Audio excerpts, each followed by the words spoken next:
in a nest in a hole in a big willow tree, there lived a very sleepy duckling named Mimi. She was a happy little duck with fluffy yellow wings and a bright orange bill.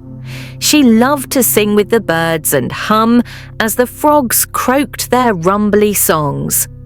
But if there's one thing Mimi loved more than anything else, it was sleep. Mimi went to bed early and always slept late. The other ducks were already down by the pond, frolicking around in the morning light by the time Mimi woke up each day. She would look out of her window and see them splashing happily in the water. She would yawn and stretch, knowing she'd meet up with them in her own time. She didn't mind sleeping through those extra hours of playtime each day. She didn't mind missing breakfast with her friends, but there was one thing Mimi did mind. While she slept, all the other little ducklings took swimming lessons. They could already sail out onto the pond using their orange feet to paddle. They could float with the swans and bob in circles around the lily pads. And every day, Mimi had to watch from the water's edge because she didn't know how to swim. Oh, how she longed to kick her feet and feel herself glide through the water. She wanted to splash and dive beneath the surface like a fish or a mermaid. But because she hadn't learned to swim yet, she had to keep her feet planted firmly on the ground. And so, Mimi decided today was the day she would finally learn to swim. Mimi lay on her warm, soft bed. Her nest was cozy and still. There were no sounds coming from the pond yet. Like Mimi, all the other ducklings were fast asleep, and their parents were enjoying a quiet morning by the water. The first rays of sunlight were just beginning to peek through the lacy white curtains on her window. Normally, Mimi kept her curtains shut tight. But today she wanted to wake up early, so she left them open the tiniest bit before going to bed last night. Now, Mimi felt the warmth of the morning sun on her cheeks. With her eyes still closed, she yawned and stretched her little wings above her head. Then she opened her eyes one by one. "What time is it?" Mimi asked the sun. Of course, the sun didn't answer, but she knew by its rays it must be well before noon. "I don't think I've ever been awake this early before," she said, as she sat up in bed. She blinked slowly, adjusting to the light. How she wished she could go back to sleep. Her bed was so soft and inviting. The pillows were fluffy and the blankets were warm. Perhaps she could snuggle down for just a few moments more. Mimi shook her head. "It's time to get up," she told herself. "It's time to learn how to swim." And so she let the blankets drop from her wings and put her feet down on the floor. She waddled into the living room and groomed her downy feathers until they were nice and smooth. As she got ready to lead the nest, Mimi quacked with excitement. She was going to learn how to swim today. Now it was time to head down to the pond. With her little feet, Mimi didn't walk anywhere quickly. She waddled with short steps, her body swaying from side to side. As she moved, she quacked a little tune, keeping time with her footsteps. Quack, quack, quack. She went as she marched down the hill. By now, the rest of the animals who lived at the pond were starting to wake up. Mimi saw them beginning their day just as she made her way towards the water. A bunny hopped out from behind a tree. "Why, hello there. I'm going to learn how to swim," Mimi told the bunny. It wiggled its nose and thumped its paws and then hopped back into the forest. A beautiful blue jay soared down from a branch, twittering to Mimi. "I'm going to learn how to swim today," she called up to the bird. It flapped in a circle above her head and then flew back up to its perch. Just then, Mimi heard the soft quacking of another little duck. She recognized the voice. It was her friend Daphne. Mimi waved. "I'm going to learn how to swim," she told Daphne. "How exciting," the other duckling said. "May I come along?" Mimi was happy to have the company, especially on a big day like today. Together, the friends waddled down the hill until they reached the sand at the edge of the pond. There, Mimi's father sat sunning his feathers on a rock. "Why, you're up early today, Mimi," her father said. "Do you have something special planned?" "Yes, Papa," she said. "I'm going to learn how to swim." Her father quacked his approval.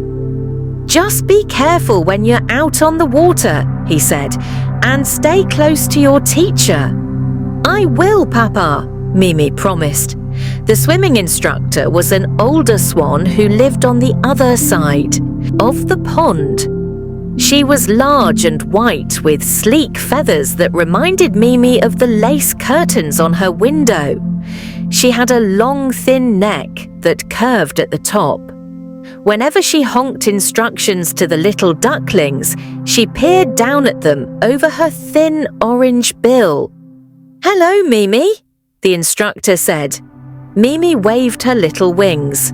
"I'm here to learn how to swim," she told the swan, "and Daphne came to help me." The first thing she had to do was practice how to float, her teacher said. The swan escorted Mimi and Daphne into the shallowest part of the pond. If Mimi wanted to, she could still touch the bottom, so it was a safe place to learn. Daphne waded into the water and then tucked her little legs up under her belly. She was floating. Mimi couldn't wait to try. Slowly, she followed her friend's example. At first, she was worried about lifting her feet up off the bottom. What if she floated away? "You're safe with me," her instructor said. "I'm right here to catch you if you float too far." Mimi was determined to try. She lifted up her right leg. For a moment, she stood on the bottom with one foot while the other was bent beneath her. How funny she must look, she thought, almost like a flamingo. And then carefully she lifted her left leg. She tipped a little to one side and then to the other, but soon she was steady. Mimi looked down. Beneath her there was only water. She was floating too. "Well done," said the swan. "It was very brave of you to try and float, and the first step is always the hardest." Mimi quacked with joy. She couldn't wait to see what came next. Now that she knew how to float, Mimi had a bit of confidence. She could really do this. The swan told her that in order to move while she floated, she had to use her webbed feet like paddles. But Mimi didn't understand what that meant. "Watch me," said Daphne. "I can show you." Her friend moved one foot behind her body while the other kicked in front. Back and forth, her legs swooped beneath her. Every time she kicked, her webbed feet pushed the water and it propelled her forward. Mimi gave it a try. Gently, she untucked her left foot and stuck it out beneath her. But she didn't move forward. She just spun a little to one side. She brought her foot back up under her belly. Maybe her right side would work better. She untucked it just the same. Instead of swimming, she bobbed up and down in the water like a cork, spinning this way and that. "Oh dear," Mimi cried. "I'll never learn how to swim." Daphne paddled over and put her wing around Mimi. "Don't worry, Mimi," her friend said. "I didn't get it the first try either. Perhaps Daphne was right. Maybe she just had to try again." She ruffled her feathers back into place. She looked at the pond stretching out before her. All she'd ever wanted was to swim across it by herself. She longed to paddle around the lily pads and sail with the swans. Slowly, she kicked one leg out behind her. Then she brought the other down, up and down. She moved her legs as though she were marching on solid ground. Left foot up, right foot down, right foot up, left foot down. Mimi was so lost in concentration, she didn't even notice that she'd started to move. It wasn't until she heard Daphne behind her quacking with delight that she realized what she'd done. Mimi was swimming. She felt the power in each of her little legs and the ripple of water beneath her belly. She watched as the trees seemed to move along the banks to the rhythm of her strokes. "I'm swimming," she called back to Daphne. "I'm really swimming." She paddled straight for a little while and then tried turning around a log. She went round one side and then the other, weaving this way and that along the edge of the pond.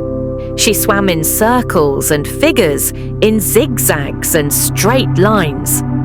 It was the most wonderful feeling in the whole world, gliding across the pond, free to move wherever she wanted.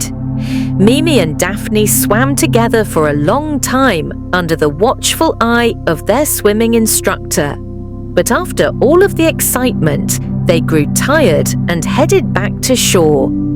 Once she was back on dry land, Mimi waddled over to the swan. "Thank you for teaching me how to swim," she said. The swan patted Mimi with the tip of her large wing.